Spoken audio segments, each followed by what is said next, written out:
You're tuned in to Ask the Master Auto Technician. Car questions? Get answers right now. Call 850-763-0555. James Auto Center, we fix it right, guaranteed. Beep, beep, beep, beep, yeah. All right, good morning. It's Wednesday morning, and that means it's the day after Tuesday. I'm gonna get woke up here in a minute. And one of the things that what I've been seeing here lately, and I will say that I had two of them come in the last couple of days, is where people do brake jobs and they don't bother to follow torque preparations, torque specifications. And when I say brake jobs, torque specifications, a lot of people go, what are you talking about? Well, your caliper mounting bolts on all cars, I don't care if it's a Chevrolet, Ford, Honda, Toyota, it doesn't really matter. The mounting bolts where it mounts the caliper, the brake caliper to the spindle is supposed to be torqued and it's supposed to be Loctited. A lot of people, and on some cars, you're supposed to replace the bolts. Don't reuse them. Ford 1-ton trucks, the rear caliper mounting bolts, don't use those over again. Replace them. If you don't, they're going to come out. And when they come out, customers are going to be very unhappy because usually what ends up happening, if the bottom one comes out while the car is going forward, it can come up and actually lock the wheel up. Or if the top one comes out when you're backing up. We had a customer come in this week. He said, I don't know, was it last week or this? I can't remember. He came in, he said, I have no reverse. And I said, excuse me? He says, I have first, second, third, fourth, overdrive. All my 4 gears are fine. Go down the highway, no problem whatsoever. And I said, but I have no reverse. I put it in gear. I back up about 10 feet, and it comes to it's got some strange noise, and it stops. And I go, wow, that's unusual. Is there a check engine light on? No. I go, well, normally if you got a transmission problem, it's a part of the powertrain control module, you're going to get a check engine light. So I grab my scanner, I walk out there, no codes in it. I go, wow, there's no codes in it, so the computer doesn't see any problem. Let's go for a test drive. We go for a test drive, go forward. It works exactly like it's supposed to, extremely well. I said, okay, now that we see there's no problem going forward, and that tells me that's a good sign. Let's see what it does when we put it in reverse. Put it in reverse, it goes in gear immediately, like it's supposed to. It starts to back up, quiet, like it's supposed to. But after about 10 feet, you start getting this, like something's in the bind, and you stop.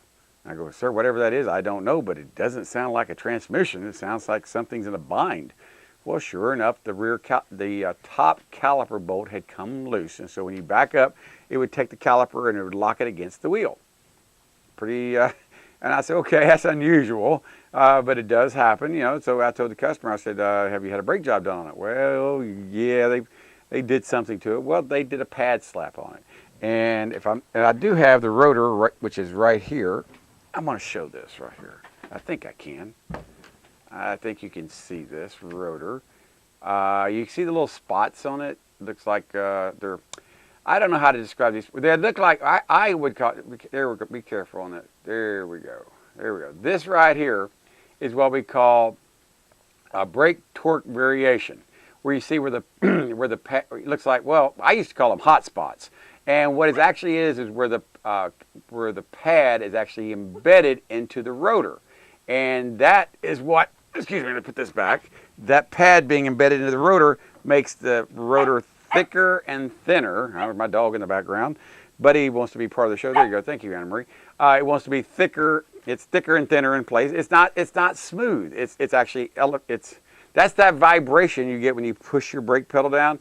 And people have told you've got out of round rotors. Well, yeah, you got out of round rotors, so to speak, but it's not from what normally causes it, which is over torquing or improper torque.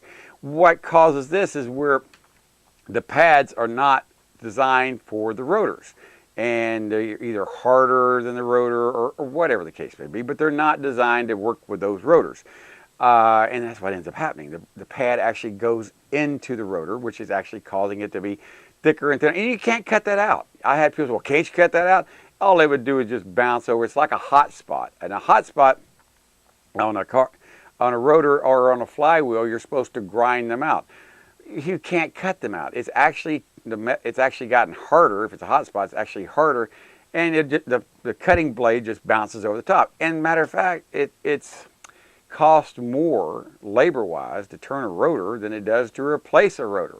So that's why I tell people, I said, look, you need rotors on your vehicle. Well, a car's only got 100,000 miles on it. Well, I need rotors. They don't look bad. I said, well, if you go measure them, we'll measure the outside. We'll measure the very end of it if we measure it correctly, we'll find that it needs to be cut. And normally it's about 10 thousandths we need to cut off, 5 thousandths on each side.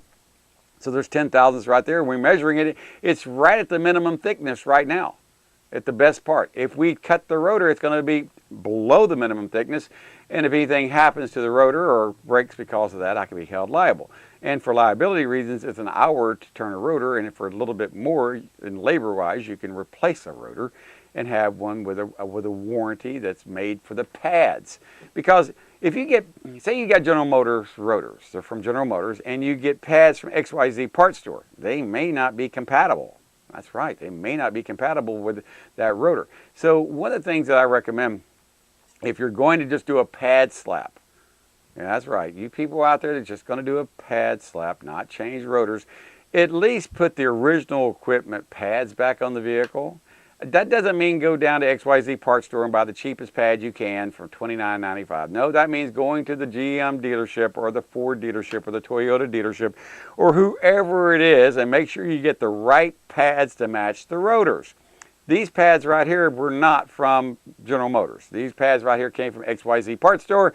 And then, don't get me wrong, there's nothing wrong with the pads, but they didn't match the rotors. And so they built these little hot spots or these raised areas, so it created a vibration. And if the bolts were not torqued down and had Loctite on it, it's going to make them come loose. And that's exactly what happens. It's like someone taking a little hammer and shaking everything loose. The mounting studs, if I'm not mistaken, we were doing a car yesterday. It was a Ford truck, an F-150 Ford truck, four-wheel drive.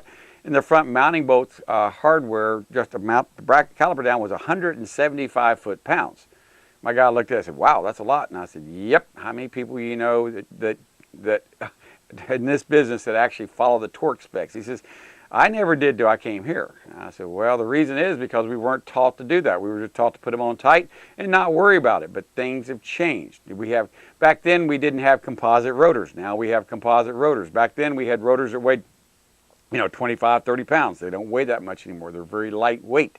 What is it? For every 100 pounds they can take off a vehicle, they can pick up 1/10 of a mile improvement in fuel mileage. So that's what they're trying to do, is make it where it gets the best fuel mileage you can and stops like it's supposed to. But please, if you're going to be doing your own brake job and you say, well, I'm not going to put rotors, I look at my rotors, they don't look bad. Well, I'm going to let you know your rotors may not look bad, but they're not smooth. They're not flat. If you put brand new pads on there, it's only going to stop on the outside and the inside edge of the pad for the first 2,000 or 3,000 miles before it wears down and gets where it's making full contact. And normally by that time, what ends up happening is the customers end up, if it's not making full contact, they end up pressing harder, and sometimes they end up what we call raising the rosins. They actually will make the rosins that are inside the pads actually raise up and then make it worse because they get them too hot because they didn't get them bedded in properly. Yeah, you got to break in pads to rotors. Even if it's new pads to old rotors, you still have to go burnish them in. And that's really, it's kind of like, I don't know if the word burnish is the right term because you've got an already surface that's already burnished on them. You'd call it seating. Or seating, bedding. yeah, that'd probably be the best way, seating on that. But when you end up doing that, a lot of times you end up getting the pads way too hot. And then a lot of people believe that they got to go and do panic stops to do that. No, that's not how you do it. If you want to know how to properly burnish or seat in pads, this is how you do it. You put the pads on there, or best to turn the rotors or replace the rotors. Make sure you got a non-directional finish and it's been washed with hot soapy water before you stick it on the car. That way any impurities won't be embedded into the brand new brake pads. All right, take that on there. Make sure everything's lubricated on your contact points. Go for a ride. Get it to about 35 miles an hour. Take about, this is on a, don't do this on a busy highway.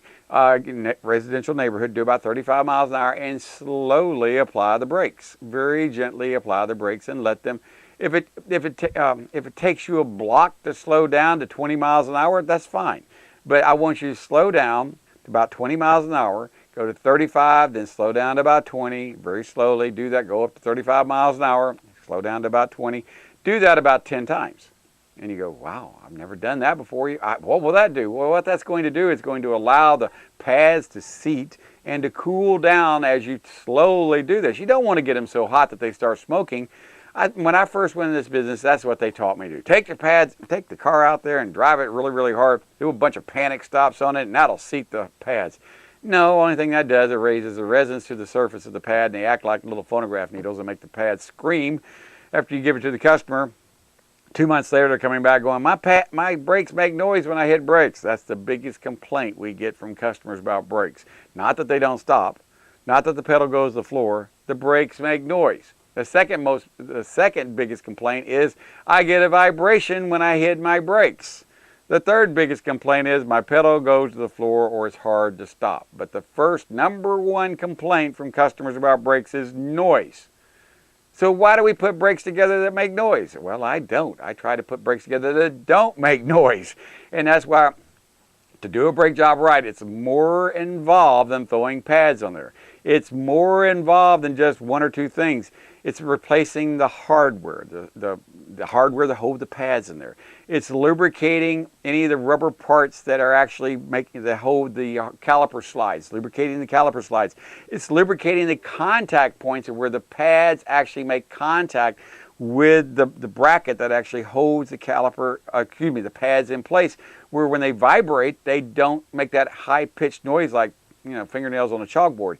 Those 2-3 things right there help, but we're still not finished. You've still got to make sure you have a non-directional finish on your rotors. You still need to make sure that they're completely washed down with soap and water, hot soapy water, not brake clean. So when you get finished with it, the rotors start to rust. Before you even put them on there, they're already starting to rust. If they start to rust, I know they're clean. And they're going to do a very good job.